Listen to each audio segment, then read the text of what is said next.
accompagné par Mozart l'Égyptien. Le médicament. Le médicament, de toute façon, il est prononcé par des mots, par des phrases. On peut donner des substances, par exemple des herbes, des macérations. Mais ce qui est important dans le médicament, c'est la volonté et les paroles. C'est la volonté d'abord de celui qui donne, du guérisseur. Et la volonté ensuite avec laquelle tu prends le médicament. Si j'allais chercher le Zorolili, une racine qui sent très fort, il y a des mots qu'il faudrait prononcer avant d'enlever ces racines-là. Ces mots, ce sont des mots qui doivent contenir la volonté. Le médicament, ce n'est pas un objet. C'est une relation. C'est une relation de confiance.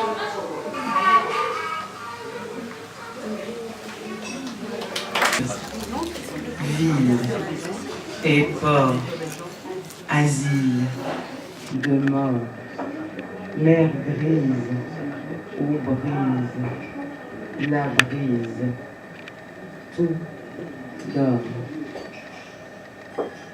Dans la plaine n'est un bruit.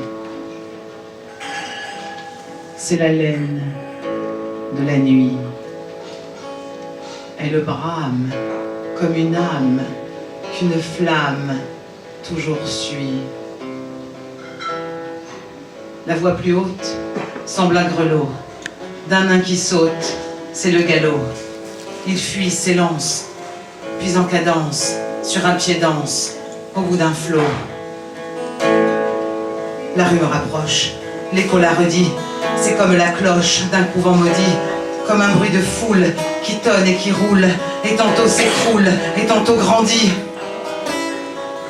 Dieu, la voix sépulcrale des jeans, quel bruit ils font, fuyons sous la spirale de l'escalier profond. Déjà s'éteint ma lampe, et l'ombre de la rampe, qui le long du mur rampe, monte jusqu'au plafond. C'est les seins des jeans qui passent et tourbillonnent en sifflant, les ifs que leur vol fracasse, craquent comme un pain brûlant. Leur troupeau lourd et rapide, volant dans l'espace vide, semble un nuage livide qui porte un éclair au flanc. Ils sont tout près. Tenons fermée cette salle où nous les narguons. Quel bruit dehors, hideuses armées de vampires et de dragons.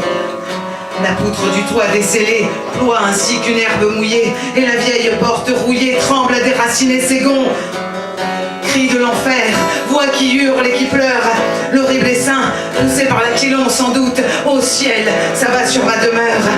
Le mur fléchit sous le noir bataillon, la maison crie et chancelle penchée, et l'on dirait que du sol arraché, le vent la pousse avec ses tourbillons.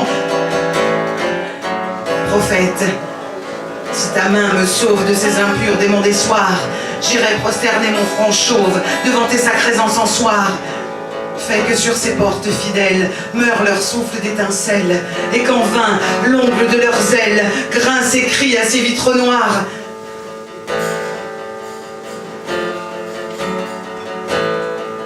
Ils sont passés. Tenons fermés cette salle où nous les narguons. Leurs cohortes s'envolent et fuient, et leurs pieds cessent de battre ma porte de leurs coups multipliés.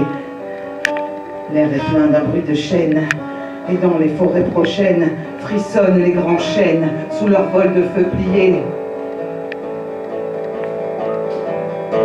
De leurs ailes lointaines, le battement des croix, si confus dans les plaines, si faible que l'on croit, ouïr la sauterelle, crier d'une voix grêle, ou pétiller la grêle sur le plomb d'un vieux toit.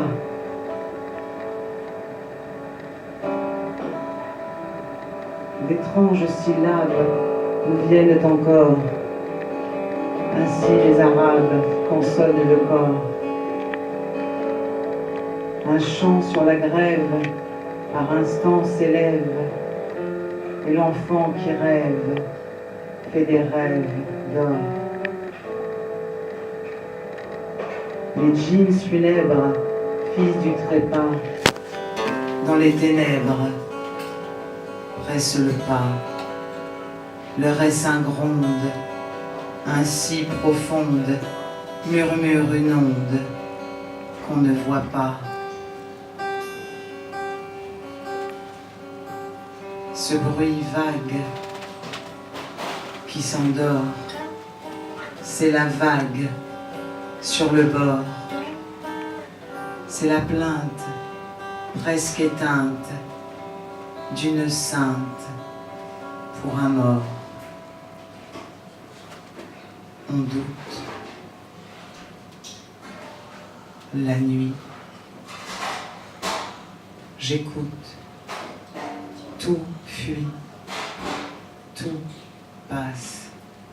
L'espace efface le bruit.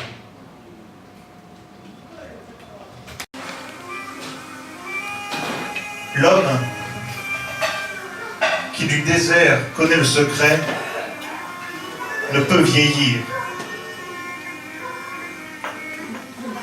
La mort viendra, tournera autour de la dune, puis repartira. Le jour sera sévère, mais la nuit ne troublera point le regard profond de ce visage qui bâtit des demeures dans la patience. De ses mains, il tiendra la vie en haute saison, inaccessible au malheur. L'homme qui du désert ne saccage point la légende ne peut subir l'outrage. Il sera dépositaire d'une mémoire obscure, tissée d'énigmes et de beauté.